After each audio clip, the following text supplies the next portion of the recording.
விஷ்ணு பெருமானின் 10 அவதாரங்களில் ஒன்று வாமன அவதாரம். ஒரு காலத்தில் மகாபலி என்ற அசுர அரசன் இருந்தான். அவன் தானம் கொடுப்பதில் புகழ் பெற்றவன். மகாபலி பல யாகங்கள் செய்து பெரிய சக்தியை பெற்று தேவர்கள் வாழும் உலகத்தை கைப்பற்றினார். இதனால தேவர்கள் கவலையடைஞ்சு மகாவிஷ்ணு கிட்ட போய் தங்களை காக்குமாறு வேண்டாங்க. அப்போது மகாவிஷ்ணு வாமனன் என்ற குள்ளமான பிராமண சிறுவன் வடிவில் அவதாரம் எடுக்கிறாரு. மகாவிஷ்ணு மகாபலி நடத்தக்கூடிய யாகத்திற்கு வாமனனாக போறாரு.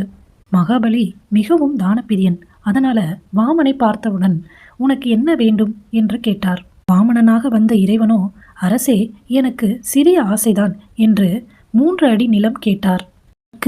மகாபலி அரசனோ உடனே ஒப்புக்கொண்டார். அந்த நேரத்தில் வாமனனாக வந்த விஷ்ணு பெருமான் மிகப்பெரிய விஸ்வரூபம் எடுத்து வளர்ந்தார்.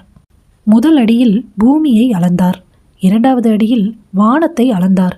இப்போது 3வது அடிக்கு இடம் இல்லை.